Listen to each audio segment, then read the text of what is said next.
नमस्कार दोस्तों, मैं अभय प्रताप सिंह एक बार फिर से आपका स्वागत करता हूं आपके अपने एजुकेशन प्लेटफॉर्म यूनिमार्क क्लासेस में।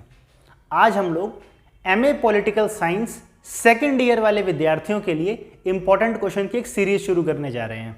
तो आज इसी सीरीज में हम जिस सब्जेक्ट को पढ़ने वाले हैं वो सब्जेक्ट है अपना MP SE 001, जिसका नाम है India and the world. India and the world. तो ये टॉपिक अगर आप लोग इग्नू में सेकेंड ईयर के स्टूडेंट हैं और अगर आपने सब्जेक्ट चूज कर रखा है तो ये आज की वीडियो आपके लिए बहुत ज़्यादा इंपॉर्टेंट होने वाली है। पूरा कवर अप तो नहीं कर पाएंगे, लेकिन 1 घंटे में हम कोशिश करेंगे कि जो सबसे इंपॉर्टेंट टॉपिक्स हैं ना इस चैप्टर, इस पूरी की पूरी बुक के, वो सारे इंपॉर्टेंट टॉपिक्स को टच किया जाए ताकि एग्जाम के लिए आप बहुत हेल्पफुल हो सके। समय तो होता नहीं है हमारे पास, तो साल भर हम पढ़ नहीं पाते, तो ऐसी एक वीडियो की तलाश हम सबको रहती है जिससे पढ़ें, बस एग्जाम में कुछ लिख आएँ जाकर, है ना। तो देखिए, अगर आप लिखना चाहते तो आपको थोड़ी बहुत नॉलेज तो होनी चाहिए ना विषय के बारे में। तो ये टॉपिक जो अपना है इंडिया एंड द वर्ल्ड, तो जैसा साफ साफ पता लग रहा है, इंडिया यानी कि हमारा प्यारा देश Bharat, and the world, Bharat के पूरे विश्व के साथ कैसे संबंध है या भारत का विश्व को देखने का नजरिया कैसा है। इस पूरी बुक के अंदर केवल इसी बारे में बात की गई है। यदि आप इंटरनेशनल रिलेशंस के बारे में थोड़ी बहुत भी जानकारी रखते हैं तो ये पेपर आपका बहुत आसान होने वाला है, बहुत बढ़िया होने वाला है, कोई टेंशन लेने की जरूरत नहीं है। आपको छोटे मोटे फैक्ट्स के बारे में पता होना चाहिए। उन्हीं फैक्ट्स के बारे में आज हम क्या करेंगे, डिटेल में समझेंगे और डेप्थ में बात करेंगे इस बारे में, ठीक है।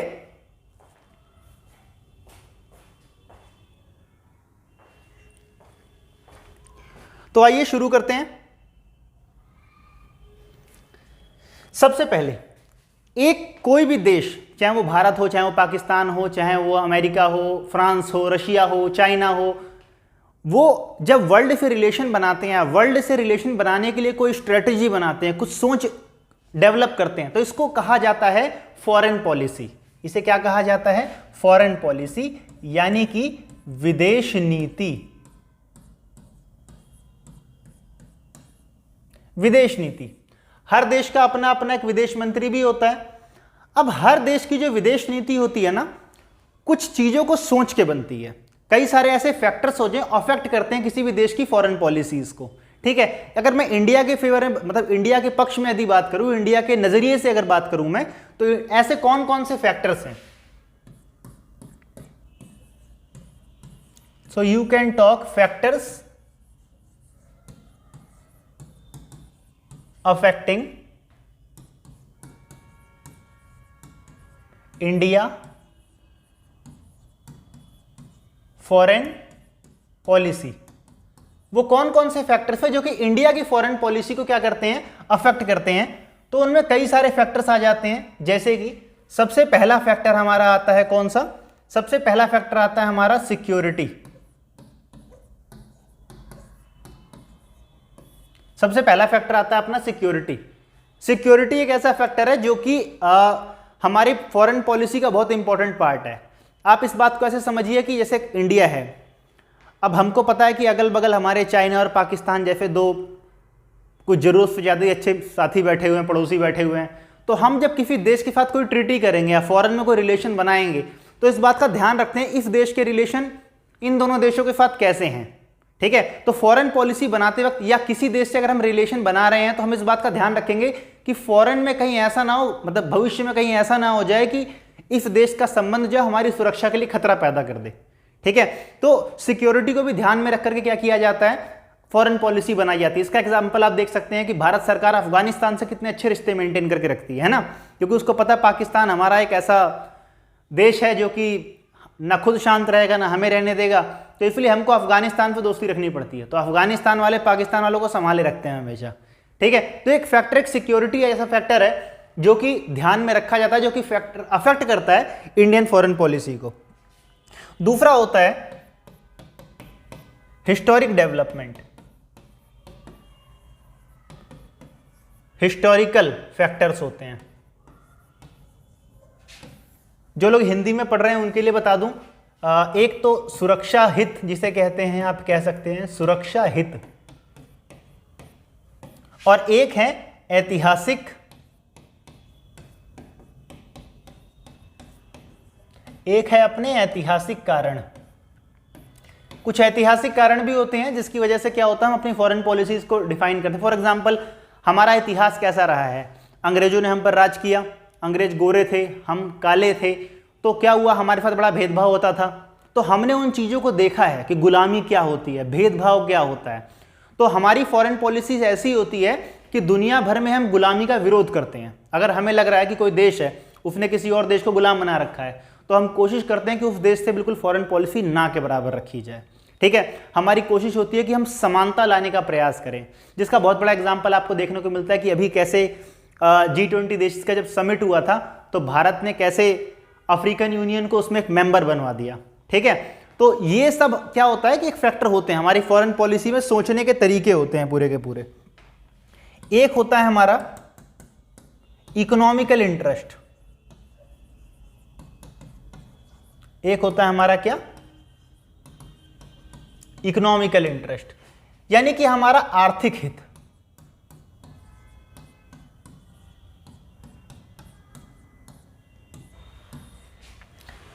ये जो मैं आपको सिर्फ पॉइंट्स वाइज बता रहा हूं, अगर आप चाहते हो, मैंने ये क्वेश्चंस के बिल्कुल डिटेल आंसर भी बना रखे हैं इनके, अगर आप चाहते हो कि डिटेल आंसर, तो नीचे डिस्क्रिप्शन बॉक्स में आपको लिंक दिया हुआ है, आप उस लिंक पे जाइए, वहां पर आपको पूरा अच्छा PDF मिल जाएगा। हिंदी मीडियम में भी मिलेगा, इंग्लिश मीडियम में मिलेगा, दोनों मीडियम के छात्र क्या है उसे डाउनलोड कर सकते हैं, जो कि आपकी परीक्षा के लिए बहुत उपयोगी सिद्ध हो सकता है। तो इकोनॉमिक इंटरेस्ट कैसे, अब हम किसी देश से संबंध बना रहे, हमने जापान से संबंध बनाए अपने, तो जापान से हमारे संबंध क्यों बनाए भाई, जापान से कुछ इन्वेस्टमेंट आएगी, जापान से कोई टेक्नोलॉजी आएगी। साउथ कोरिया से संबंध बनाए हमने, ठीक है, अब साउथ कोरिया से संबंध बनाए तो उससे क्या हुआ कि वहां की कुछ टेक्नोलॉजी आई, वहां से कुछ इन्वेस्टमेंट आया, अमेरिका से Narendra Modi ji make in India की बात करते हैं हर जगह जाकर के। देखिए, जब भी हम किसी फॉरेन से रिलेशन बनाते हैं, हर चीज में एक ही चीज नहीं होती। अब जापान या अमेरिका पे जब रिलेशन हमारे बनेंगे तो उसका आधार इकोनॉमिकल होगा, ठीक है, उसका आधार क्या होगा, इकोनॉमिकल होगा। लेकिन अफगानिस्तान से जब हमारे संबंध बनेंगे तो क्या होगा, उसका होगा सिक्योरिटी, उसका एक बहुत बड़ा कंसर्न होगा कि अफगानिस्तान में क्या टेक्नोलॉजी देगा या क्या हमारी मदद करेगा, हमको ही उसकी मदद करनी पड़ेगी उल्टा जाकर के। ठीक है, तो फॉरेन पॉलिसी को ये सारे फैक्टर्स क्या होते हैं, अफेक्ट करते हैं। इसके अलावा जो हो सकता है ज्योग्राफिकल कंडीशन,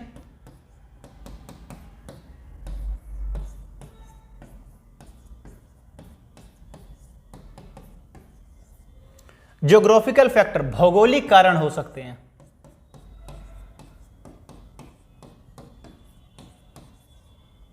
कुछ भौगोलिक कारण भी होते हैं, जैसे कि हम देखते हैं कि भाई चाइना ने क्या किया, धीरे धीरे हमको घेरना शुरू कर दिया। चाइना ने हमारे म्यांमार का कोको आइलैंड ले लिया, फिर श्रीलंका के पास जाके हम्बनटोटा आइलैंड को अपने कब्जे में ले लिया, मतलब कब्जे में लीज पे ले लिया, कहने का मतलब कब्जा कर, अपनी सेना वहां बिठा दी।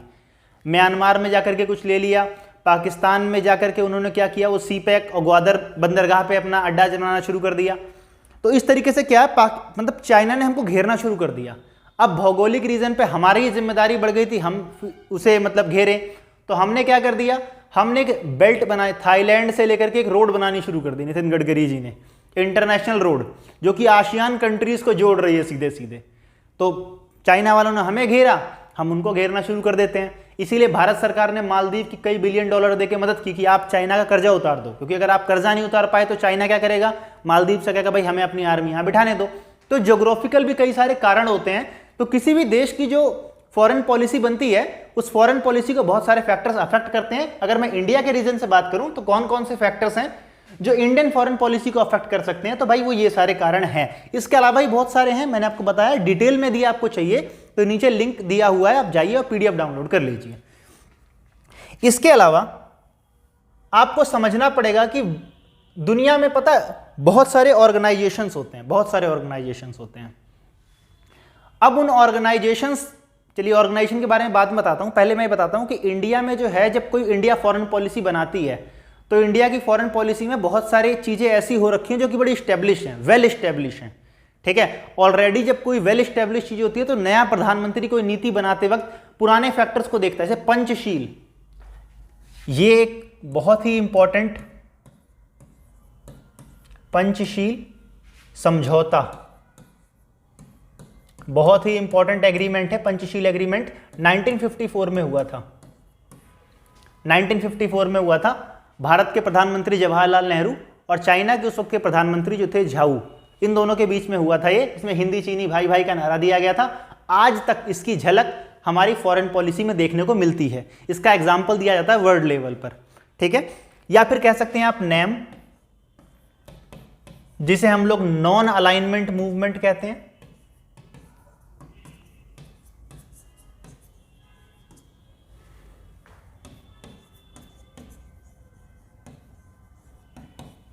नॉन अलाइनमेंट मूवमेंट, हिंदी वाले कहेंगे इसे गुट निरपेक्षता।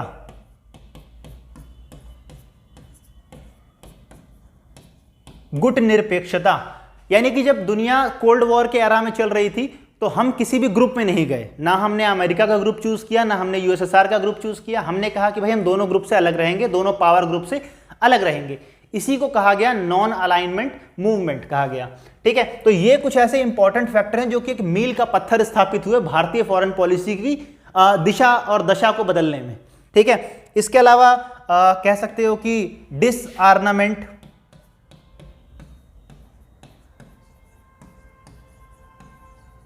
हिंदी वाले इसे कह सकते हैं निशस्त्रीकरण।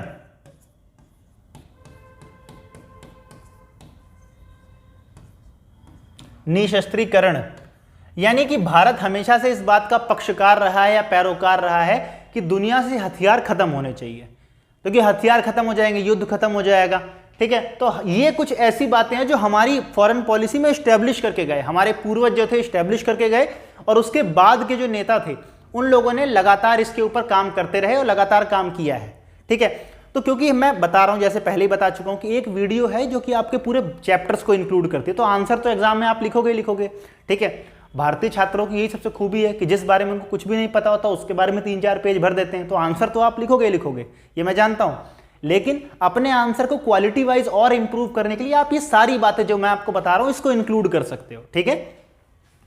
उसके बाद मैं आपको बताता हूं कि वर्ल्ड में देखिए 2-4 ऐसी चीजें होती हैं जो बड़े बड़े आपने ग्रुप्स के नाम सुने होंगे, ठीक है। तो हमको कुछ ऐसे ग्रुप्स देखने हैं, हमें कुछ ऐसे ग्रुप्स पता होने चाहिए जो ग्रुप्स इंटरनेशनल लेवल पे बनाए गए हैं, और उस इंटरनेशनल लेवल के ग्रुप में इंडिया भी एक मेंबर है, उसमें इंडिया भी क्या है, एक मेंबर है। तो ऐसे ऐसे ग्रुप्स के बारे में आपसे पूछ सकते हैं। वैसे दुनिया में ग्रुप तो बहुत सारे हैं, लेकिन मैं आपको केवल कुछ छोटे छोटे ग्रुप्स के एग्जाम्पल देता हूं जिसके बारे में एग्जाम में पूछ सकते हैं। फॉर एग्जाम्पल एक ग्रुप है SCO, SCO, शंघाई सहयोग संगठन,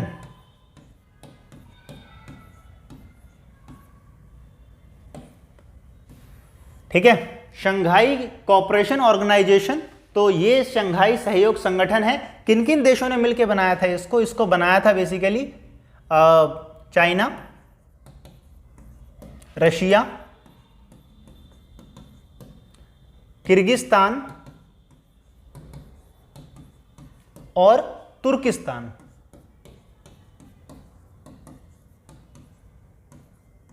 इन देशों ने मिलकर के क्या किया था, ये एक ऑर्गेनाइजेशन बनाया था, ठीक है। ओ सॉरी, तुर्किस्तान मैंने गलती, तजाकिस्तान, सॉरी नाम है इसका, तजाकिस्तान नाम है इसका। इन चारों ने मिलकर क्या किया था, इसको बनाया था। और कब बनाया था इसको बनाया गया था 1996 में बनाया गया था। इसको कब बनाया गया था, 1996 में बनाया गया था। फिर ये बना, काम करता रहा, एट द एंड आखिर में 2017 में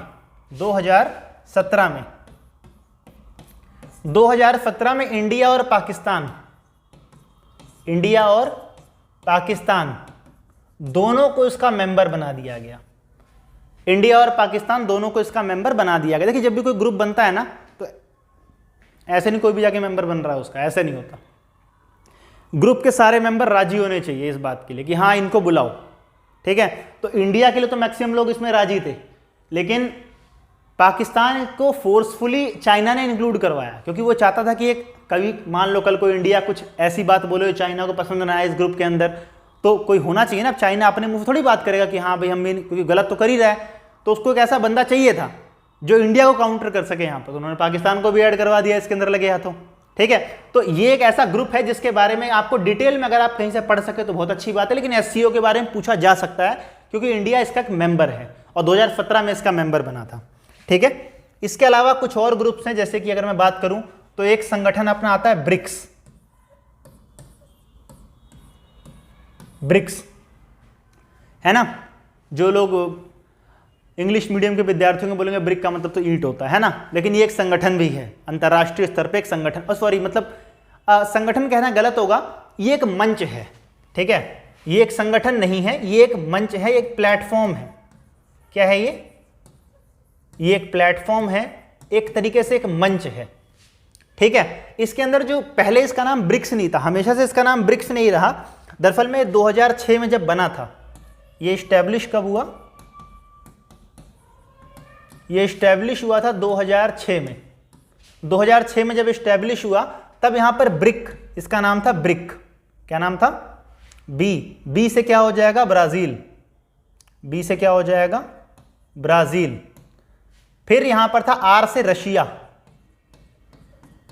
रशिया, आई से था यहां पर इंडिया और सी से था यहां पर चाइना। इन चारों ने मिलकर आपस में एक प्लेटफॉर्म बनाया और 2006 में उसका नाम रखा गया ब्रिक। ये कोई संगठन नहीं है, ये सिर्फ एक मंच बनाया गया था, ठीक है। तो जब मंच बनाया गया तो क्या हुआ, लेकिन 2010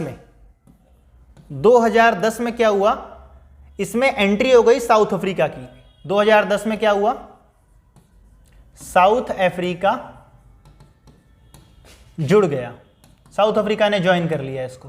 और साउथ अफ्रीका ने जैसे ही ज्वाइन किया तो ब्रिक के पीछे एक ऐसे लग गया तो ब्रिक्स हो गया ये, ठीक है। तो इस ग्रुप के बारे में आपको पता होना चाहिए। इसके बाद जो एक बहुत इंपॉर्टेंट ग्रुप बनता है, ठीक है, जिसके बारे में एग्जाम में पूछा जाता है, बहुत बार पूछा जाता है, ठीक है, वो है अपना सार्क। बहुत इंपॉर्टेंट ग्रुप है ये, बहुत ही ज्यादा इंपॉर्टेंट ग्रुप है और इसके बारे में सवाल पूछे जाने की संभावना बहुत ज्यादा है। हिंदी में इसे दक्षेश कहते हैं, ठीक है, दक्षिण क्षेत्रीय संगठन, ठीक है। तो साउथ एशिया का जो पार्ट है, जैसे भारत जो है ना वो एशिया के अंदर साउथ एशिया वाले रीजन के अंदर आता है, तो साउथ एशियन रीजन के अंदर क्या होता है, इसका अपना मानना है। इसकी फुल फॉर्म हो जाएगी अपनी South Asia Association Regional corporation.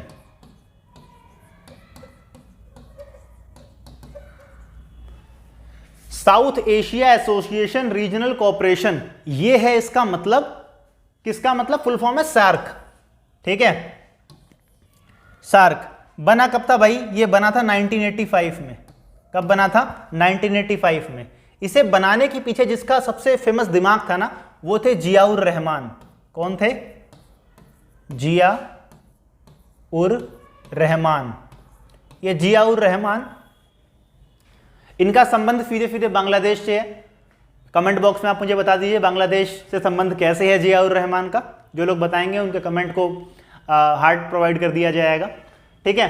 तो जियाउर रहमान जो थे वो थे, उनका संबंध मतलब बांग्लादेश, अभी आंसर बताने वाला था मैं, ठीक है। इसका संबंध बांग्लादेश था। इन्होंने पहली बार सुझाव दिया था कि जो ये भारत से जुड़े हुए जितने आसपास, भारत के आसपास के जो देश हैं, जैसे भारत हो गया, पाकिस्तान हो गया, बांग्लादेश हो गया, मालदीव हो गया, श्रीलंका हो गया, तो इनका कल्चर जो है, इनकी संस्कृति जो है वो लगभग एक जैसी ही है। अब हिंदुस्तान पाकिस्तान भले बटो, लेकिन कुछ खाना पीना, गाने सुनना, कपड़े पहनने का स्टाइल हमारा उनका लगभग एक जैसा ही है। यही काम बांग्लादेश में भी है, ठीक है। तो ऐसे देशों को क्या हुआ, एक ग्रुप बनाना चाहिए, ऐसा किसने कहा, जियाउर रहमान ने कहा। और इस तरह से 1985 में क्या हुआ, सार्क देश की स्थापना कर दी गई, ठीक है। अगर मैं इसके संस्थापकों की बात करूं, जो इसके संस्थापक हैं, तो इसके संस्थापक में आ जाते हैं अपने इंडिया, पाकिस्तान, बांग्लादेश,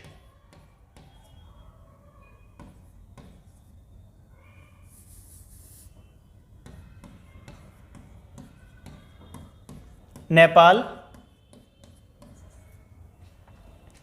भूटान, श्रीलंका, और आता है इसमें मालदीव। ठीक है, तो 1 2 3 4 5 6 7 इसके देश ऐसे हैं जो कि इसके संस्थापक देश हैं इसके अंदर। ठीक है, संस्थापक देश कितने हैं इसके 7 इसके संस्थापक देश हैं। इसका जो हेडक्वार्टर है वो नेपाल में है। कहां पर है इसका हेडक्वार्टर? नेपाल के काठमांडू में।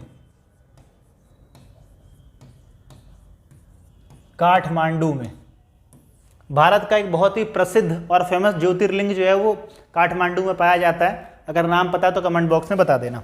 ठीक है, अब उसके बाद हुआ क्या? 2007 या 8 के आसपास ना अफगानिस्तान को भी इसमें एंट्री दे दी गई थी। उसके बाद सार्क के अंदर ही एंट्री दे दी गई थी, तो वो 8वां देश बन गया था एक्चुअली में इसका। अब ये तो कुछ ऐसे मैंने बताया, सार्क को आप लोग ध्यान से पढ़ना बहुत ज़्यादा। उसके अलावा जो बाकी संगठन मैंने बताया उनके बारे में डिटेल से थोड़ा बहुत पढ़ लेना, लेकिन आपको पता होना चाहिए एटलीस्ट वो संगठन है क्या। जैसे ब्रिक्स की बात की तो ब्रिक संगठन नहीं है, वो बस एक मंच है। सार्क एक इंपॉर्टेंट देश है, और ये 7 देश जो आपको दिख रहे हैं ना, इसमें कहीं ना कहीं इंडिया बहुत पावरफुल है इस पूरे ग्रुप में। तो इंडिया की जिम्मेदारी इस ग्रुप को लेकर बहुत बढ़ जाती है। लेकिन ये ग्रुप धीरे शुरुआत में तो बहुत अच्छा काम करता रहा, एक मंच प्रोवाइड किया, सब लोग आते थे, अपनी बात करते थे, इसकी बैठकें हुआ करती थी। लेकिन धीरे धीरे ये फेल होने लग गया ग्रुप, और आज के टाइम पे इंडिया ने खुद इसे बहुत भाव देना बंद कर दिया है। आज के टाइम पे इंडिया सार्क के बजाय बिम्स्टेक के ऊपर ज़्यादा ध्यान दे रहा है फिलहाल। ठीक है, बिम्स्टेक के ऊपर ध्यान ज़्यादा दे रहा है। और फेल होने का कारण क्या है? जब भी बैठक होती थी तो साल भर के बाद जब बैठक होती थी तो सारे देश आते थे कि अपने देश के बारे में कुछ इश्यू रखेंगे, जो ऐसी बात रखेंगे जो 7 देशों में कॉमन है। ठीक है, हमारे साथ की बात, 7 देशों का भला हो सके, किसी ऐसे इश्यू को उठाया जाएगा। ये पाकिस्तान वाले भाई जब आए तब कश्मीर दे दो, कश्मीर दे दो, मतलब शुरू हो जाता था इनका पूरा का पूरा हिसाब किताब। तो इनके चक्कर में क्या हुआ, दक्षेश ने धीरे धीरे काम करना बंद कर दिया। वरना साप्टा वगैरह, एक फ्री ट्रेड का प्लानिंग, बहुत कुछ आ गया था इसके अंदर। ये बहुत अच्छा ग्रुप बन सकता था वर्ल्ड के लेवल पे। आप देखो हमारे बगल में आसियान वाले हैं, क्या डेवलपमेंट कर गए, तरक्की कर गए। ठीक है, यहाँ पर लड़ने से फुर्सत नहीं है किसी को आपस में, तो तरक्की नहीं कर पाई, इसलिए ये ग्रुप एक फेल ग्रुप रहा आखिरकार। ठीक है, इसके बाद ये तो मैंने आपको इंडिया और इंडिया के अगल बगल के स्टेट से कुछ बातें बता दी। अभी अपने को पता होना चाहिए कि भारत के कौन कौन से प्रधानमंत्रियों के दौर में कौन कौन सी बड़ी घटनाएं हुई फॉरेन पॉलिसी से रिलेटेड। ठीक है, तो अपने को पता होनी चाहिए बात ये।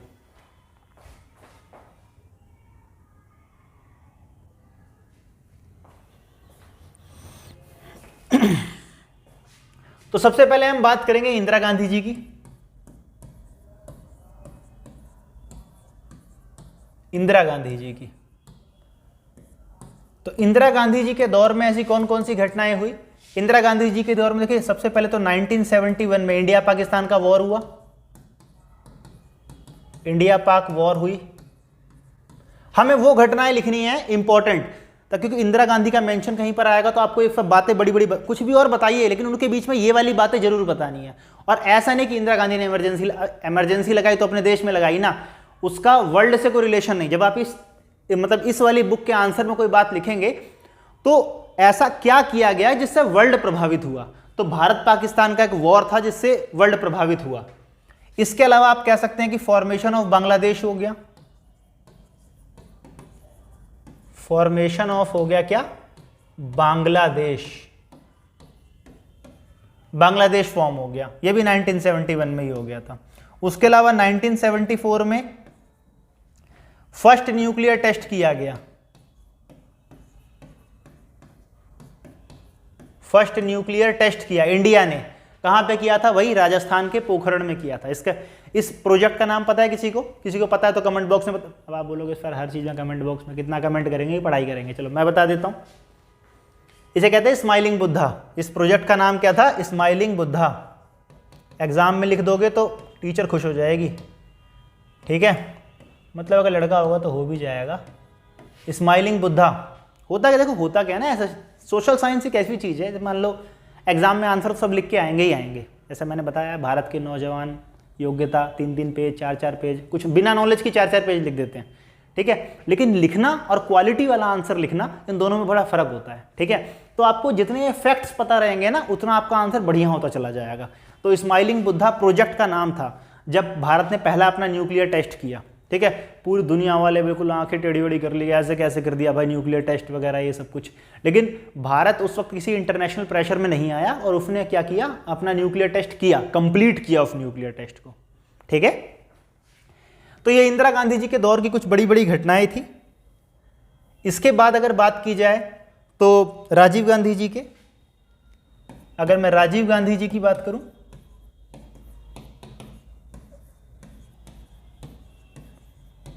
राजीव गांधी जी जब देश के प्रधानमंत्री बने 1984 में, आपको पता है कि इंदिरा गांधी जी की हत्या कर दी गई थी उनके बॉडीगार्ड्स द्वारा। उसके बाद राजीव गांधी जी देश के प्रधानमंत्री बने। राजीव गांधी जब देश के प्रधानमंत्री बने तो उन्होंने सबसे ज्यादा फोकस जिस पे किया वो किया डेवलपमेंट पे, डेवलपमेंट पे, विकास को अपने केंद्र में रखा। कई बार आपने सुना होगा ये प्रचार भी ऐसा कहता है राजीव गांधी कंप्यूटर भारत में लेके आए थे, ठीक है। तो अब कंप्यूटर तो हो सकता है उससे पहले, लेकिन कंप्यूटर जैसा शब्द एक आम जनमानस तक पहुंच पाया, ठीक है। आम लोग इस धारणा से जुड़े तो पहली बार उन्होंने विकास की बात करनी शुरू की। उन्होंने कहा पुरानी कब तक बातें हम ढोते रह जाएंगे। और ये ऐसे प्रधानमंत्री बने जो कि गए कहां पर, वहां भी गए, क्या बोलते हैं, चाइना भी गए। चाइना का इन्होंने, क्योंकि जब 1962 में इंडिया चाइना की वॉर हो गई थी, जब से इंडिया चाइना की वॉर हुई थी कोई भी प्रधानमंत्री उसके बाद से, जवाहरलाल नेहरू के लास्ट थे, उसके बाद से कोई प्रधानमंत्री ना चाइना से हमारी बातचीत हुई और ना वहां पे गया। हालांकि बीच में जब अटल बिहारी वाजपेयी जी की सरकार, मतलब अटल बिहारी वाजपेयी कह रहा हूं, जब जनता पार्टी की सरकार आई थी तो अटल बिहारी वाजपेयी विदेश मंत्री थे, वो चाइना गए थे, लेकिन प्रधानमंत्री नहीं गए थे उसमें, मोरारजी देसाई नहीं गए थे उसमें प्रधानमंत्री।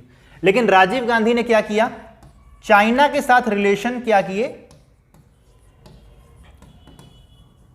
चाइना के साथ रिलेशन थोड़े से अपने सुधारने शुरू किए, ठीक है। उसके अलावा अगर इनके टर्म को याद किया जाएगा तो तमिल प्रॉब्लम का सॉल्यूशन निकाला इन्होंने,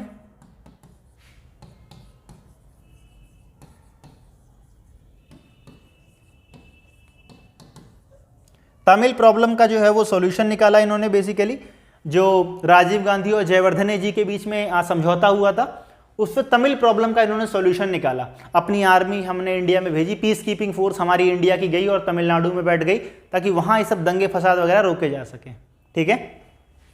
तो ये राजीव गांधी जी के दौर की कुछ इंपॉर्टेंट घटनाएं थी, ये पूरी की पूरी ये आपको पता होनी चाहिए। इसके बाद जो प्रधानमंत्री बने उनमें कुछ खास तो ऐसा नहीं हुआ। इंपॉर्टेंट बने जो प्रधानमंत्री उनमें थे PV Narasimha Rao, PV Narasimha Rao, PV Narasimha Rao ji, ठीक है। पीवी नरसिम्हा राव ने बहुत सारे ऐसे काम किए जिससे इंडियन फॉरेन पॉलिसी प्रभावित हुई, ठीक है। 1992 में बने थे ये। इनके दौर में इंटरनल भी घटनाएं बहुत हुई थी, जैसे मतलब बाबरी मस्जिद का गिर जाना और ये सब, लेकिन ये सब हमारे, क्योंकि वो नेशनल इंटरेस्ट की बातें हैं सारी, हमको इंटरनेशनल बातें लिखनी है, ठीक है। तो सबसे पहली बात ये लेके आए थे LPG reform, LPG reform. Bharat की अर्थव्यवस्था खोल दी गई, फॉरेन कंपनियां भारत में आने लग गई, व्यापार करने लग गई, ठीक है। दूसरा 1995 में WTO का संस्थापक बन गया। WTO का क्या हुआ, संस्थापक बना कौन, भारत। वर्ल्ड में जब WTO बन रहा था तो इंडिया भी उसका पार्टनर बन गया। ये इनका एक बहुत बड़ा चेंज था। एक बहुत बड़ी पॉलिसी जो इन्होंने बनाई, जो कि आज भी इनके नाम से जाना जाता है जिसको, वो पॉलिसी है look east policy, look east policy, ठीक है। लुक ईस्ट पॉलिसी, कई बार एग्जाम में आपसे लुक ईस्ट पॉलिसी के बारे में बहुत कुछ पूछ लेंगे। लुक ईस्ट पॉलिसी का मतलब क्या होता है, तो लुक ईस्ट पॉलिसी का मतलब होता है कि जो ईस्ट के कंट्रीज हैं, अपनी जो ईस्ट की कंट्रीज है, मतलब आशियान कंट्रीज, जो थाईलैंड, अपना उधर सिंगापुर, कंबोडिया, वियतनाम, ये जो देश है ना आशियान कंट्रीज जिसे हम कहते हैं, उन आशियान कंट्रीज के साथ अपने रिलेशन बेटर बनाने की कोशिश की गई, ठीक है। तो भारत के ईस्ट में सब कुछ पड़ता है सब कुछ। तो उन्होंने अपने एक भाषण में सिंगापुर के अंदर इसका जिक्र किया था 1992 में ही, कि हमें अब पूर्व की तरफ देखना चाहिए, ठीक है। तो लुक ईस्ट पॉलिसी नाम से फेमस हुआ। उसके बाद भारत के संबंध बहुत बढ़ते चले गए, बहुत अच्छे हो गए, किनके साथ, आशियान कंट्रीज के साथ होते चले गए, बहुत अच्छे संबंध होते चले गए। इसके बाद जो दौर आता है वो आता है अटल बिहारी वाजपेयी जी का।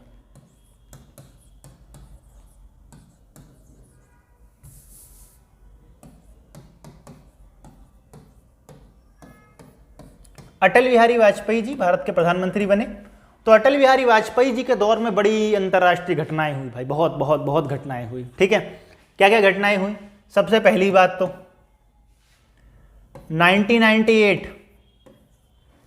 1998 पोखरण में न्यूक्लियर टेस्ट हुआ। न्यूक्लियर टेस्ट हुआ।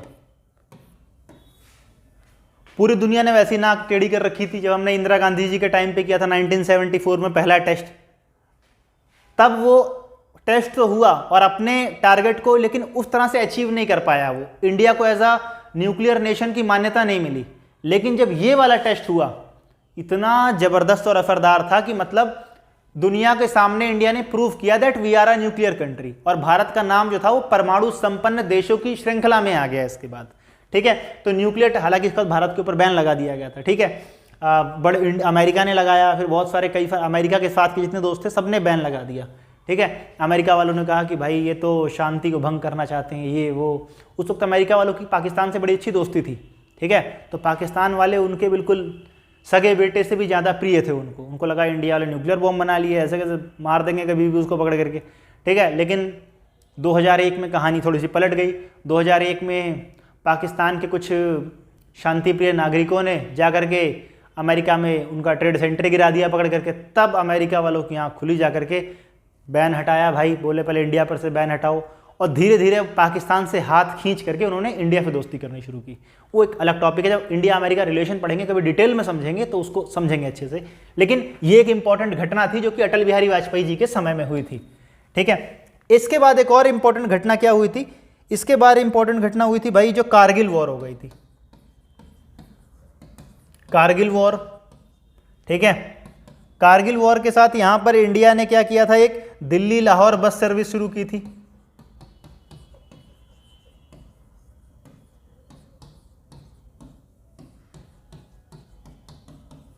अटल बिहारी वाजपेयी जी ने भारत के पड़ोसियों से उसके संबंध ठीक करने शुरू किए थे।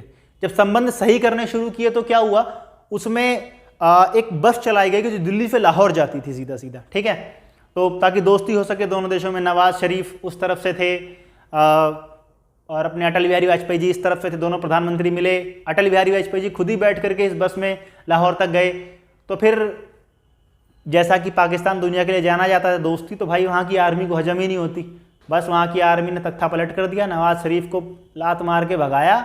जनरल परवेज मुशर्रफ वहाँ पे राष्ट्रपति बन गए और हमने भेजी बस, उन्होंने भेजे गुंडे, आतंकवादी, टेररिस्ट, और कारगिल के रास्ते भेजा।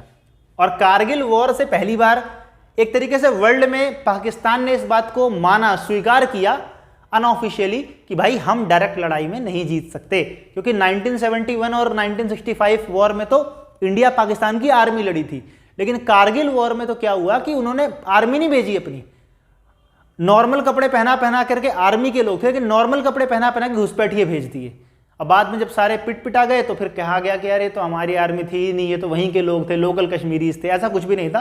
तो ये एक इंपॉर्टेंट वॉर रही, एक जिसने पूरे वर्ल्ड को अफेक्टेड किया। ठीक है, इसके बाद आते हैं अपने अगले प्रधानमंत्री जी, मनमोहन सिंह जी। ये सारे प्रधानमंत्रियों की लिस्ट आपको इसलिए बता रहा हूं, किसी प्रधानमंत्री का कार्यकाल आपसे पूछ लिया जाए कि भाई इस प्रधानमंत्री के कार्यकाल में भारतीय विदेश नीति कैसी कैसी रही, तो आपको पता रहे कि ये वो प्रधानमंत्री थे जिनके दौर में विदेश नीति पे क्या क्या प्रभाव पड़े। ये अपने आप को बात पता होनी चाहिए, अपने को क्लियर होना चाहिए पहले तो।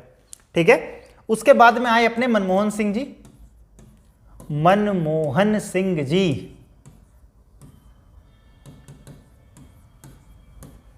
ठीक है भाई, तो मनमोहन सिंह जी बड़े जबरदस्त काम किए। पहले तो उन्होंने क्या किया, अमेरिका के साथ एक एग्रीमेंट किया।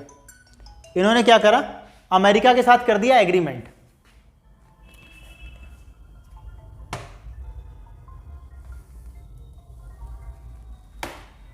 इन्होंने अमेरिका से एग्रीमेंट किया।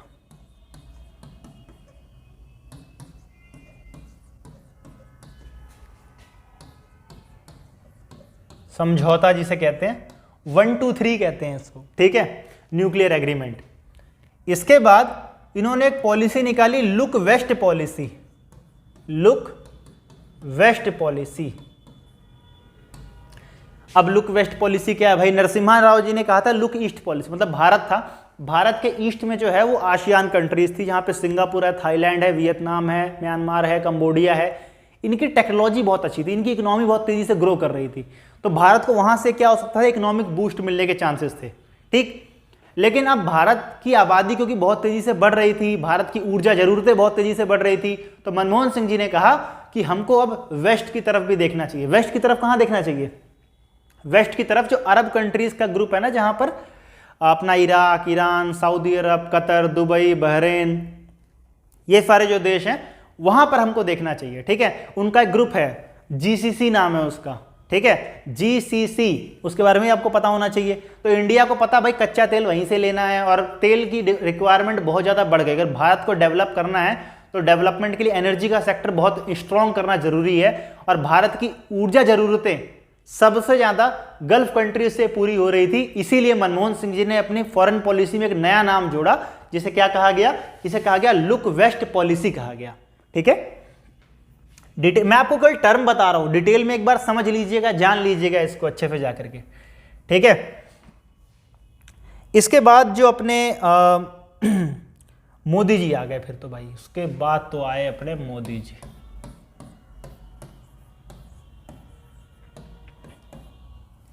लोग बोलेंगे किसी प्रधानमंत्री के साथ जी नहीं लिखा, मोदी जी लिख रहा है। ठीक है, तो मोदी जी ने क्या करा? मोदी जी ने दरअसल में एक दो कदम आगे बढ़ा दिया। नरसिम्हा राव जी ने कहा था look east policy, Modi ji ने कहा हटाओ लुक ईस्ट पॉलिसी, बहुत हो गया लुकिंग, 1992 से लुक ही हो रहा है, एक्ट ईस्ट पॉलिसी शुरू करो। मोदी जी ने कहा act east policy, act east policy, act east policy शुरू की गई। एक्ट ईस्ट पॉलिसी का मतलब क्या होता है कि मतलब अभी तक हम लुक ईस्ट पॉलिसी में केवल देख रहे थे कि भाई आसियान तक हमारे संबंध रहे। मोदी जी उससे आगे निकल गए, बोले कि आसियान के साथ तो अब काम करना शुरू करेंगे, हमको उससे आगे बढ़ के साउथ कोरिया और जापान तक भी क्या है संबंध बनाने पड़ेंगे। ठीक है, मोदी जी देखा ना, जापान के प्रधानमंत्री शिंजो आबे बार बार आते थे, कभी वो यहाँ आ रहे हैं, कभी ये वहाँ जा रहे हैं, गंगा आरती हो रही है। ठीक है, तो ये एक्ट ईस्ट पॉलिसी का ही सारा का सारा क्या था, सारा का सारा प्रभाव था एक्ट ईस्ट पॉलिसी का ही। उसके बाद मोदी जी का एक था पैरा डिप्लोमेसी, एक मोदी जी के एक इंपॉर्टेंट है पैरा डिप्लोमेसी जिसे कहा जाता है। और पैरा डिप्लोमेसी के अंदर कहा गया, नरेंद्र मोदी जी ने कहा कि भाई इंडिया के एक एक शहर को किसी वर्ल्ड की एक बड़ी सिटी के साथ कनेक्ट करना पड़ेगा। ठीक है, ताकि वो शहर उसके जैसा बन सके। इसका बहुत बड़ा एग्जांपल आपको दिखने को मिलता है, जैसे वाराणसी, टोक्यो।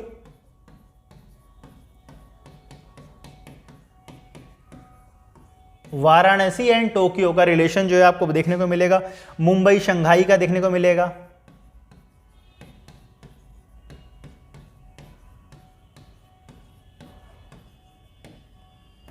ठीक है, तो शिंजो आबे जो प्रधानमंत्री थे लेट, अब तो उनका असैसिनेशन कर दिया गया है, तो जब वो आते थे भारत तो गंगा आरती में जाया करते थे।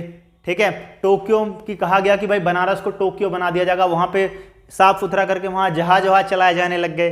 ठीक है, तो एक सिटी को बिल्कुल एक देश जैसा बनाने का प्रयास किया गया एक्चुअली में, तो इसी डिप्लोमेसी को पैरा डिप्लोमेसी कहते हैं। तो नरेंद्र मोदी जी के जब भी कार्यकाल की बात आएगी, और भी बहुत कुछ किया वैसे, लेकिन ये दो बड़ी डिप्लोमेसीज थी इसके अंदर। ठीक है, उसके बाद ये तो प्रधानमंत्रियों की बात, अब नरेंद्र मोदी जी के बाद तो अभी तक कोई देश का प्रधानमंत्री आया नहीं है। ठीक है, संभावना भी कमी लग रही है उसकी अभी आगे आने की। तो अभी क्या है कि अपने को समझना कि इंडिया का रोल जो है वो बड़े बड़े संगठनों के साथ कैसा है। ठीक है, बड़े बड़े संगठन, जैसे आमतौर पर जो पूछा जाता है एग्जाम में, वो पूछा जाता है यूनाइटेड नेशन। ठीक है, आमतौर पर जो पूछा जाएगा United nation, United nation and India. तो भाई भारत ने तो हमेशा हमेशा के हमेशा मदद की है यूनाइटेड नेशन की, इंडिया का सपोर्ट हमेशा यूनाइटेड नेशन के साथ रहा है। मतलब भारत ने हमेशा यूनाइटेड नेशन को कहा कि आप कुछ अच्छा करो, हम आपका सपोर्ट करेंगे। जैसे वर्ल्ड पीस पे हम सपोर्ट करते हैं, वर्ल्ड पीस, विश्व शांति। तो भाई विश्व में शांति स्थापित करने के लिए जो भी काम किया जाएगा, भारत उसमें पूर्णतः सहयोग करेगा। यह आश्वासन सदैव भारतीयों ने यूनाइटेड नेशन के समक्ष रखा है। ठीक है। दूसरा है अपना sustainable development goal, sustainable development goal, ठीक है। Sustainable development goal, sustainable development goal का मतलब क्या होता है? सतत विकास का लक्ष्य, ठीक है। सतत विकास का लक्ष्य, ये एक इंपॉर्टेंट टर्म है। सतत विकास लिख देता हूं यहां पर, सतत विकास। अच्छा, एक बार दोबारा बता दे रहा हूं कि ये जो बातें मैं आपको बता रहा हूं, मैंने आपके लिए 13-14 इंपॉर्टेंट क्वेश्चंस बना रखे हैं जो कि एग्जाम में फ्रीक्वेंटली पूछे जाते हैं कई बार। अच्छा डिटेल आंसर बनाया हुआ है, नीचे डिस्क्रिप्शन बॉक्स में लिंक दिया हुआ है, जा करके डाउनलोड कर लेना। इंग्लिश में भी है, हिंदी में भी है। अब यहाँ पूरा पीडीएफ लिख के तो बताऊंगा नहीं, तो हिंट में आपको समझा दे रहा हूँ। बाकी आपको डिटेल में पढ़ना तो नीचे डिस्क्रिप्शन बॉक्स में लिंक दिया हुआ है, जाओ डाउनलोड कर लो, कोई पैसा वैसा नहीं लगेगा उसका, ठीक है। यहाँ देखो, अब सस्टेनेबल डेवलपमेंट, सस्टेनेबल डेवलपमेंट के बाद इंडिया ने हेल्प की है ह्यूमैनिटेरियन, ह्यूमैनिटेरियन एड, मानवतावादी सहायता जो दी जाती है। जैसे आपको देखा होगा कोरोना के दौरान में भारत वाले ले वैक्सीन ही वैक्सीन बांट रहे हैं, ये लो भाई तुम भी ले जाओ, तुम भी ले जाओ, ठीक है। तो भारत ने बिल्कुल विश्व का ध्यान रखा, विश्व का ध्यान, जितने गरीब से गरीब देश थे उन सब का ध्यान रखा गया। आप देखोगे साउथ अफ्रीका की कुछ कंट्रीज, उन्होंने बिल्कुल थैंक यू नोट भेजा इंडिया के लिए कि आप थे तो आपने हमें बचाया, ठीक है। तो जब भी ऐसी कोई जरूरत पड़ी है वर्ल्ड पीस के तौर पे, या पीस कीपिंग फोर्स कभी भेजनी पड़ी है, या फिर एनवायरमेंट से रिलेटेड कोई प्रॉब्लम, फॉर एग्जांपल कोई एनवायरमेंटल इश्यू आया है, अगर जैसे क्योटो प्रोटोकॉल आया था ओजोन लेयर को लेकर के, है ना, या ग्लोबल वार्मिंग को लेकर के मॉनिटरल प्रोटोकॉल आया, तो भारत ने उसके ऊपर पूरा सहयोग दिया कि हाँ भाई क्योटो प्रोटोकॉल को लेकर कोई नियम बना तो हम उसको मानते हैं इस बात को, ठीक है। अभी आपको पता है कि कौन सा सोलर, वर्ल्ड में सोलर की एक टीम बनाई गई थी, उसका ऑफिस यहाँ गुड़गांव में बनाया गया है, जिसमें भारत, नरेंद्र मोदी जी ने कहा था कि वन सन वन वर्ल्ड, मतलब सन से अगर एनर्जी बना के पूरे वर्ल्ड को ग्रिड से जोड़ दिया जाए तो पूरे लाइट से क्या हो सकता है, पूरे एक ऊर्जा बचाई जा सकती है, सन से इतनी एनर्जी बनाई जा सकती है। क्योंकि देखो दुनिया में किसी देश में धूप बहुत ज़्यादा है, किसी देश में धूप बहुत कम है, तो जहाँ पे ज़्यादा अगर वहाँ पर सनलाइट को यूज़ करके इलेक्ट्रिसिटी बनाई जाए, वहाँ की आबादी को दी जाएगी, जो बच गई दूसरे देश में ट्रांसफर कर दी जाएगी। इस तरह से क्या ऊर्जा बचाई जा सकती है पूरी दुनिया में, ठीक है। तो इसका एक ऑर्गेनाइजेशन भी बनाया गया है, लेकिन ऐसा नहीं है कि सब कुछ, इंडिया की कुछ डिमांड भी है इस बात को लेकर के, ठीक है। जिसमें सबसे पहले इंडिया की डिमांड है, जो इंडिया की डिमांड है, मैं डिमांड बताने जा रहा हूं। सबसे बड़ी डिमांड है इंडिया की कि वहां पर जो है एक तो रिफॉर्म की बहुत जरूरत है। रिफॉर्म का मतलब इंडिया चाहता है कि वहां पर इंडिया को एक परमानेंट मेंबर स्टैब्लिश किया जाए, ऐसे परमानेंट सीट मिले हमको उसके अंदर, ठीक है। मिलनी चाहिए कि नहीं मिलनी चाहिए, एक बार कमेंट बॉक्स में बता देना। आपको क्या लगता है कि इंडिया को परमानेंट सीट मिलनी चाहिए कि नहीं मिलनी चाहिए, ठीक है। तो रिफॉर्मेशन, रिफॉर्म की बात करता है इंडिया, पहली बात। दूसरी बात इंडिया बात करता है कि जो इनइक्वालिटीज है, जो इनइक्वालिटीज है डेवलपिंग और डेवलप्ड कंट्रीज में, इनइक्वालिटीज किसके बीच में है, डेवलप एंड डेवलपिंग कंट्रीज।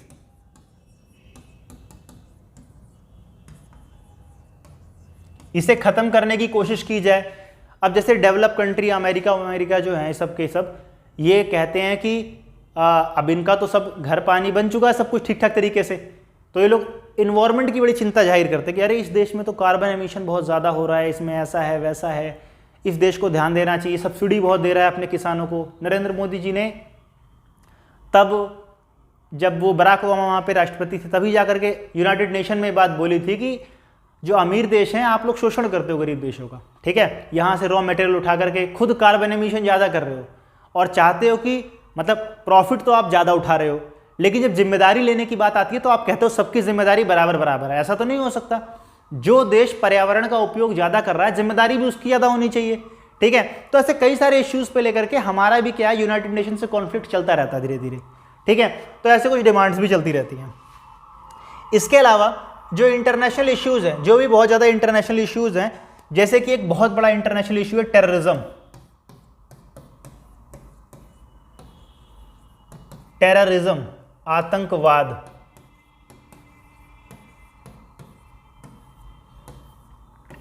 ठीक है, आतंकवाद बहुत बड़ा इश्यू है वर्ल्ड में। अब आतंकवाद को लेकर के इंडिया का स्टैंड तो शुरू से ही क्लियर रहा था। ठीक है, आपने मोदी जी का एक वो सुना होगा लाइन, उन्होंने बोली थी कि देयर इज नथिंग गुड और बैड टेररिज्म। इस दुनिया में कोई भी अच्छा आतंकवाद और बुरा आतंकवाद नहीं होता। ठीक है, जब वो ये बात बोल रहे हैं अच्छा आतंकवाद या बुरा आतंकवाद नहीं होता, इसका मतलब क्या होता है कि जो कई अच्छी कंट्रीज होती है ना, जैसे अमेरिका जैसी कंट्रीज हैं, इनकी आदत होती है कि जबरदस्ती किसी देश में घुस जाएंगे और हम डेमोक्रेसी सिखाने जा रहे हैं। दरअसल में वेस्ट की थोड़ी समस्या है। अंग्रेज भी जब हिंदुस्तान के ऊपर राज करते थे ना, तो ये नहीं बोलते थे दुनिया को कि हम राज कर रहे हैं, हमने गुलाम बना रखा है। वो कहते थे कि हम इनको सुधार रहे हैं, हम इनका एजुकेशनल डेवलपमेंट कर रहे हैं, बहुत पिछड़े हुए हैं ये। ठीक है, अफ्रीकन कंट्रीज का शोषण आज यही बोल के किया जाता है। जब सद्दाम हुसैन ने कहा इस बात को दुनिया के सामने कि भाई तेल हमारा, हम अपने प्राइस से बेचेंगे, हम डॉलर में नहीं बेचेंगे, अमेरिकन को पता लग गया कि भाई डॉलर में अगर तेल नहीं बिकेगा तो हमारी वैल्यू गिर जाएगी। अटैक कर दिया भाई उसकी कंट्री पे कि भाई यहाँ पे वो नहीं है, डेमोक्रेसी नहीं है, ये तो केमिकल वेपन बना रहे हैं, दुनिया खतरे में पड़ जाएगी। तो इस तरीके से क्या करते हैं, मतलब जहां इनका मन करता है उसे टेररिस्ट बताया, खुद अटैक कर दिया, खत्म कर दिया, बाद में कोई केमिकल वेपन मिला ही नहीं उसके अंदर। ठीक है, तो ये प्रॉब्लम आ जाती है कई बार। तो टेररिज्म को लेकर के एक इंटरनेशनल इश्यू है जिसके ऊपर इंडिया का स्टैंड साफ है कि गुड टेररिज्म बैड टेररिज्म जैसा कुछ नहीं होता। अमेरिकन के साथ इश्यू ये है कि भाई 2001 जब तक इनके ऊपर वर्ल्ड ट्रेड सेंटर में हमला नहीं हुआ था ना, तब तक तो ये बोलते थे कि टेररिज्म जो है वो केवल ये साउथ एशियन कंट्रीज है ना, उनकी प्रॉब्लम है। हमारे यहाँ कहाँ आतंकवादी हमला होता है, हमारे यहाँ तो हिम्मत ही नहीं किसी। भाई वर्ल्ड ट्रेड सेंटर गिर गया, फिर रशिया के ऊपर अटैक हुआ जो 2004 में, चेचन्या के ब्लैक विडोज ने जब कई सारे अटैक कर दिए थे वहाँ पर। तो जब दुनिया के फ्रांस का आप देख लो पिछले 10 साल में क्या हाल हुआ है। ठीक है, तो अब ये लोग आतंकवाद को एक वैश्विक मुद्दा मानते हैं। ठीक है, तो आतंकवाद के ऊपर आपको कुछ एग्जांपल्स पता होने चाहिए, हर कंट्री का पॉइंट पता होना चाहिए। आज के टाइम पे आतंकवाद जो है बहुत ज़्यादा इंक्रीमेंट होता जा रहा है। ठीक है, उसका रीज़न क्या है, एक तो ये लोग टेक्नोलॉजी का यूज़ करने लग गए हैं, टेक्नोलॉजी का यूज़ करने लग गए हैं, रेडिकलिज्म बढ़ता चला जा रहा है। ठीक है, कट्टरवाद की भावना जो है बढ़ती चली जा रही है और हो क्या रहा है, अब ये फैल भी बहुत टेक्नोलॉजी का यूज़ है, मोबाइल कैमरे वैमरे देखा ना, ISIS वाले वहाँ से वीडियो अपलोड कर रहे हैं, वहाँ से कैसे लोगों को मारा जा रहा है। तो ये सब चीज़ देख के ना जनता दुनिया में रेडिकलाइज होते हैं पब्लिक। तो ये कई सारे इसके कारण हो सकते हैं और कहीं कहीं पे तो आप ये भी कह सकते हो कि हाँ बहुत ज़्यादा एक्सप्लॉयटेशन हो रहा है। बहुत ज़्यादा क्या होता है, जब एक्सप्लॉयटेशन से भी क्या होता है कि टेररिज्म के बढ़ने के चांसेस बहुत ज़्यादा बढ़ जाते हैं। ठीक है, किसी कंट्री में इक्वालिटी नहीं है या फिर डेमोक्रेसी कहीं पर नहीं होती, राइट्स नहीं मिल पाते, वो भी एक टेररिज्म का कारण हो सकता है। तो एक इंटरनेशनल इशू है, इसके ऊपर दुनिया को समझना चाहिए और कभी भी टेररिज्म का काउंटर टेररिज्म नहीं हो सकता। ठीक है, ये हमेशा इस बात को ध्यान रखना चाहिए। ठीक है, एक और इंपॉर्टेंट इशू है जो कि वर्ल्ड के लिए बड़ा इंपॉर्टेंट है, जिसे हम लोग कहते हैं डिस आर्मामेंट, हिंदी में इसे कहते हैं निशस्त्रीकरण।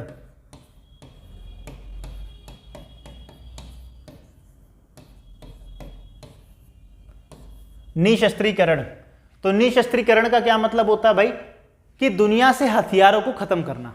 ठीक है, तो बातें तो खैर सारे देश ऐसी बड़ी बड़ी बातें करते हैं।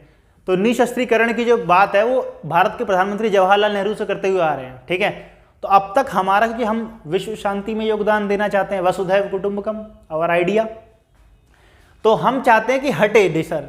ठीक है, जैसे कि आपको पता होगा जब 1998 में अटल बिहारी वाजपेयी जी ने ये अपना न्यूक्लियर टेस्ट किया, इंडिया एक न्यूक्लियर पावर कंट्री बन गई थी, तो इंडिया ने उसी के साथ एक पॉलिसी अपनाई थी और इंडिया ने पॉलिसी अपने न्यूक्लियर टेस्ट के लिए क्या कही थी, no first use, no first use policy. ये भारत की पॉलिसी है। भारत के प्रधानमंत्री ने खड़े होकर बोला कि भाई हम न्यूक्लियर पावर कंट्री हैं, ठीक है, लेकिन हम किसी भी ऐसे देश के ऊपर जिसके पास न्यूक्लियर नहीं है उसके ऊपर न्यूक्लियर का अटैक कभी नहीं करेंगे, या किसी के पास है भी तो जब तक पहले उसने नहीं किया तब तक हम नहीं करेंगे। ठीक है, क्योंकि ये सुरक्षा के लिए बनाया गया है, ये डराने के लिए नहीं बनाया गया है। तो दुनिया ने बहुत सारे प्रयास किए हैं, बहुत सारी मीटिंग हुई है, ऐसा नहीं। यूनाइटेड नेशन में एक ट्रीटी आई थी जिसे NPT कहते हैं, ठीक है। तो एनपीटी जो आई थी 1968 में आ गई थी, 1968 में। ऐसे ही एक आई थी सीटीबीटी, सीटीबीटी आई थी 1996 में, 1968 में ये आई थी, 1996 में ये आ गई थी। तो ये दोनों ट्रीटी आई थी कि भाई हथियारों को रोका जाए। ये तो आई थी न्यूक्लियर्स को रोका जाए, और ये आई थी कि भाई हाँ हथियारों के ऊपर बैन लगना चाहिए। इंडिया ने इन दोनों में से किसी पे भी साइन नहीं किए। इंडिया ने क्या किया, दोनों में से किसी पे भी साइन नहीं किए। क्यों साइन नहीं किए भाई? एनपीटी क्या कह रही है? एनपीटी कह रही है कि भाई जिन कंट्रीज के पास वर्ल्ड वॉर विनिंग के टाइम पे न्यूक्लियर थे उनके पास न्यूक्लियर रहना चाहिए, बाकी और किसी कंट्री के पास न्यूक्लियर नहीं होना चाहिए। तो बाकी कंट्रीज ने कहा भाई क्यों नहीं होना चाहिए भाई, तुम्हारे पास हो सकता तो हमारे पास क्यों नहीं होना चाहिए? ऐसा तुम धौंस जमाओगे पूरी दुनिया के ऊपर बैठ करके। तो इंडिया ने, इजराइल ने, नॉर्थ कोरिया ने सबने मना कर दिया भाई हम नहीं कर सकते ऐसे वैसे। जिस भी कंट्री के बगल में कोई खतरनाक दुश्मन है उसका, जैसे इंडिया के बगल में पाकिस्तान, चाइना है, तो इंडिया ने मना कर दिया। इजराइल के बगल में तो कई बैठे हुए हैं, उसने मना कर दिया। नॉर्थ कोरिया के बगल में साउथ कोरिया है, साउथ कोरिया की अपनी तो कोई आर्मी नहीं, लेकिन अमेरिकन आर्मी वहाँ हमेशा बैठी रहती है, तो उसने भी मना कर दिया। ठीक है, क्योंकि देखो जो न्यूक्लियर है ना, न्यूक्लियर एक शक्ति पावर का मेजरमेंट है। ठीक है, जिस कंट्री के पास न्यूक्लियर पावर कंट्री हो, भाई साहब मजाल ही नहीं है। जैसे 1998 तक इंडिया पाकिस्तान के बीच में 3 वॉर हो गए, लेकिन जब से दोनों कंट्री न्यूक्लियर कंट्री बनी है, आप देखो कि वॉर ना के बराबर, छिटपुट लड़ाई झगड़ा चलता रहता है। वो अभिनंदन वाला सीन हुआ था कि भाई उन्होंने हमला करा दिया, हमने वहाँ रिटेलिएट किया, उन्होंने फिर छोड़ दिया, तो ये सब चलता है, लेकिन ये वॉर नहीं हुई कभी भी। ठीक है, इतनी बड़ी यूक्रेन और रशिया में वॉर चल रही है। ठीक है, अगर यूक्रेन के पास न्यूक्लियर होता ना, रशिया की हिम्मत ही नहीं होती कभी उसके ऊपर वॉर अटैक कर देने की। ठीक है, तो ये सब भी चलता रहता है साथ के साथ, पैरेलल पॉलिटिक्स है। तो कोई कंट्री अगर रखना चाहती है न्यूक्लियर, लेकिन ये भी जिम्मेदारी होती है किसी सनकी के हाथ में ना लग जाए। फिर नॉर्थ कोरिया वाले के हाथ में लग गई है भाई, वो तो भाई खिसका हुआ आदमी है, अमेरिका को आए दिन धमकाता रहेगा, आए दिन जहां उसकी आर्मी साउथ कोरिया थोड़े बॉर्डर पे आती है, कुछ भी वो टेढ़ी मेढ़ी हरकत करते हैं। उसने कह रखा जिस दिन अमेरिका ने कुछ भी उल्टी सीधी हरकत कर दी, उठा के फेंक दूंगा, न्यूक्लियर सीधा साउथ कोरिया का नामो निशान उठा दूंगा दुनिया से मैं। और साउथ कोरिया बिल्कुल जिगरी दोस्त है भाई इसका, अपने चाइना उसका अमेरिका वालों का। तो साउथ कोरिया वालों से बिल्कुल प्यार से बात, मतलब साउथ कोरिया की वजह से नॉर्थ अमेरिका से बड़े प्यार से बात करते हैं अमेरिका वाले, भाई आराम से, बदतमीजी मत करना, आराम से प्यार से बैठ के बात करेंगे। ठीक है, तो ये होता है, न्यूक्लियर पावर कंट्री से इज्जत से ही बात करनी पड़ती है, कोई कितना ही पावरफुल नेशन हो। अमेरिका होगा अपने घर में। ठीक है, इसके बाद ये तो कुछ इंपॉर्टेंट टॉपिक थे। कई बार इंडिया के रिलेशंस पूछे जा सकते हैं अपने अगल बगल, इंडिया पाकिस्तान के रिलेशन कैसे हैं, इंडिया अमेरिका के रिलेशन कैसे हैं, इंडिया चाइना के रिलेशन कैसे हैं। आपसे पूछा जा सकता है कि इंडिया और भूटान के रिलेशन कैसे हैं। तो बहुत जो जनरली करंट में रहते हैं ना, आमतौर पे उसका पूछा जाता है रिलेशन में। ठीक है,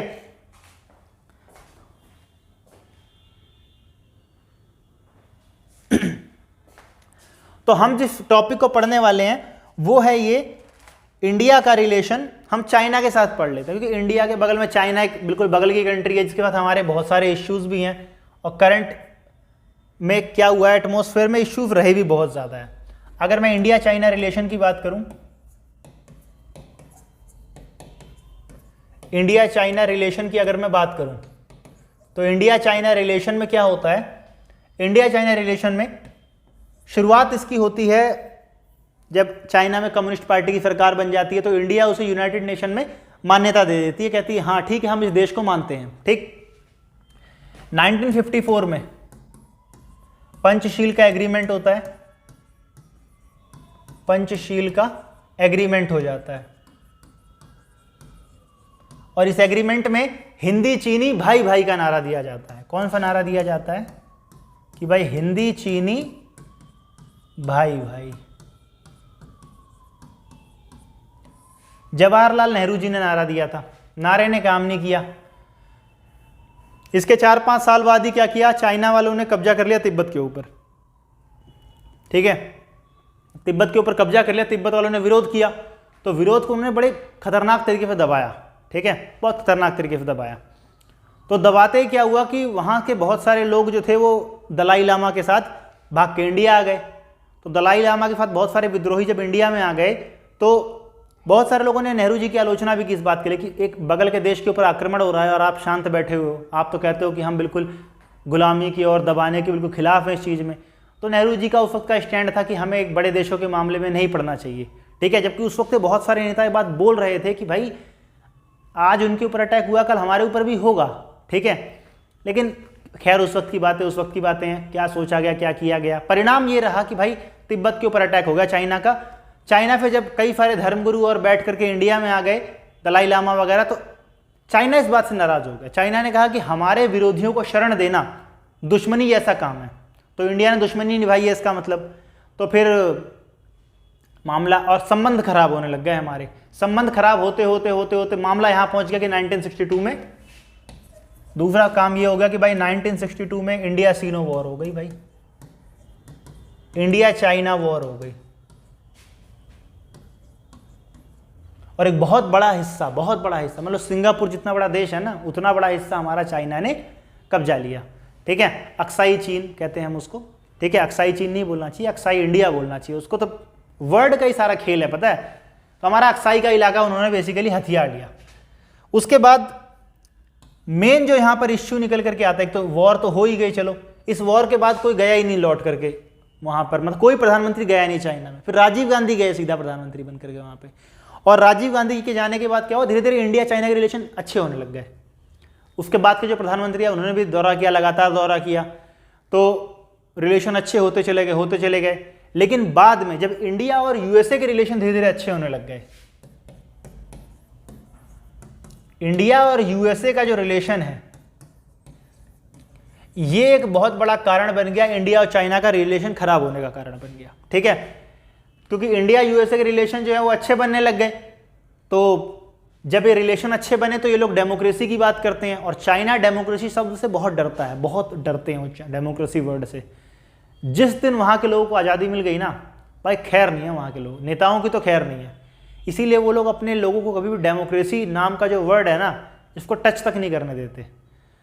आप लोग गूगल पे कभी सर्च करोगे टियानमेन स्क्वायर, तो टियानमेन स्क्वायर में एक बार जैसे हमारे यहाँ इंडिया में प्रोटेस्ट धरना वरना धर देते हैं, रोड पे बैठ गए, जंतर मंतर पे बैठ गए, तो ऐसा सब करते रहते हैं ना। वहाँ पर टियानमेन स्क्वायर वहाँ की बड़ी फेमस जगह है। एक बार वहाँ के बच्चों ने, कई सारे छात्रों ने टियानमेन स्क्वायर में डेमोक्रेसी को लेके प्रोटेस्ट कर दिया, आंदोलन कर दिए कि भाई हमको भी क्या चाहिए, वो चाहिए, मतलब लोकतंत्र चाहिए अपने देश में।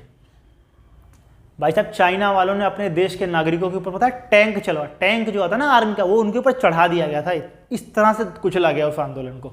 तो इंडिया वो नहीं चाहते कि यहाँ पर ऐसा अलाइनमेंट हो कभी भी, ठीक है। तो इंडिया यूएसए का रिलेशन, दूसरा हमारे इनके बीच में कॉन्फ्लिक्ट का, इंडिया चाइना के बीच में कॉन्फ्लिक्ट का एक कारण है पाकिस्तान और चाइना का रिलेशन, पाकिस्तान और चाइना का रिलेशन, ठीक है। हमारे दोनों दुश्मन दोस्त बनेंगे तो भाई हमसे रिलेशन तो खराब होंगे ही होंगे। उसका एक बहुत बड़ा रीज़न ये भी है, जो चाइना वाले सीपैक बना रहे हैं, सीपैक कॉरिडोर जो बन रहा है वो बेसिकली एक रास्ता बन रहा है ग्वादर बंदरगाह से लेके चाइना तक, और ये रास्ता जो है ना वो गिलगिट बाल्टिस्तान से होते हुए जा रहा है। वो इलाका, वो कश्मीर है जिसको हम मानते हैं कि वो हमारा इलाका है। तो जब हमारा इलाका है तो उसमें तुम कैसे रोड बना सकते हो भाई, ठीक है। तो ये इश्यू है। इस इश्यू के साथ एक जो चाइना की जो पर्ल पॉलिसी है, पर्ल पॉलिसी, इसे कहते हैं मोतियों की माला।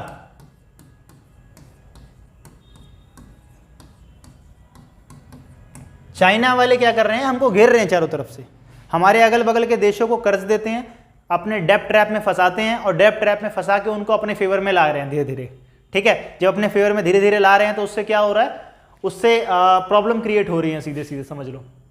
जैसे उन्होंने ले लिया, बांग्लादेश वालों से ले लिया, चटगांव का बंदरगाह ले लिया, म्यांमार वालों से कोको आइलैंड ले लिया, हम्बनटोटा आइलैंड ले लिया, इससे श्रीलंका वालों से, मालदीव से भी लेने वाले थे, लेकिन मालदीव को भारत ने पैसा देके कर्जा मुक्त करा दिया उसको, पहले फिर ना कर्जा रहेगा ना कुछ रहेगा। तो भारत को घेर रहे हैं चारों तरफ से, तो ये भी एक इश्यू रहेगा। 7th, डोकलाम का बहुत बड़ा इश्यू रहा। डोकलाम का इश्यू एक ऐसा इश्यू है ना, मतलब 2017 में हुआ था।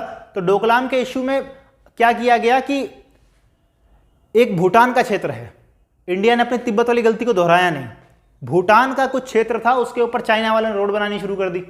जब चाइना ने रोड बनानी शुरू करी उसके ऊपर, तो भूटान ने आपत्ति दर्ज की, लेकिन अब चाइना इतनी पावरफुल कंट्रीज में भूटान कहाँ टिक पाएगा, तो भूटान ने इंडिया से हेल्प मांगी, कहा कि भाई हेल्प करो हमारी।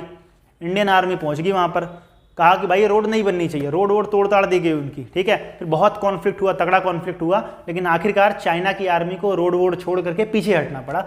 वर्ल्ड लेवल पे मतलब ये बहुत ज़्यादा बड़ी विजय मानी गई इंडियन डिप्लोमेसी की, इंडियन फॉरेन पॉलिसी की, ठीक है। तो ये इंडिया चाइना के रिलेशनशिप थोड़ा उतार चढ़ाव बढ़े हुए, शुरुआत तो अच्छी हुई थी, लेकिन अभी तक आज हालत बहुत ख़राब है, ठीक है। ये कुछ बहुत ज़्यादा इंपॉर्टेंट टॉपिक थे, अगर इसके बारे में रफली आपको आइडिया रहेगा तो आपका पेपर समझ लो कि बहुत ही ज़बरदस्त जाएगा। इससे ही रिलेटेड आसपास क्वेश्चंस एग्जाम में आते हैं। डिटेल में आंसर अगर आपको चाहिए तो नीचे डिस्क्रिप्शन बॉक्स में लिंक दिया हुआ है, वहां पर आप जाइए, पीडीएफ को डाउनलोड कर लीजिए, अच्छे से पढ़ाई कीजिए। ये एक वीडियो आपके एग्जाम में आपके अच्छे मार्क्स को सुनिश्चित भी करेगी और मतलब गारंटीड है कि आएंगे ही आएंगे, ठीक है। मेरी शुभकामनाएं आप लोगों के साथ हैं। चैनल को अगर आपने लाइक नहीं किया है तो अब तक लाइक कर दीजिए भाई, सब्सक्राइब भी कर दीजिए। कुछ कैसा लगा कमेंट बॉक्स में बता भी देना, ठीक है। सेकंड ईयर में आपने कौन सा सब्जेक्ट सेलेक्ट कर रखा है ये भी आप नीचे लिख दो, उसकी वीडियो भी हम आपके लिए लेकर के आ जाएंगे। ऐसे ही 1 वीडियो लेकर के आएंगे आप टॉपिक को, ताकि समझ जाओ अच्छे से और एग्जाम में अच्छा लिख सको। मिलते हैं अगले वीडियो में, तब तक के लिए नमस्कार, धन्यवाद।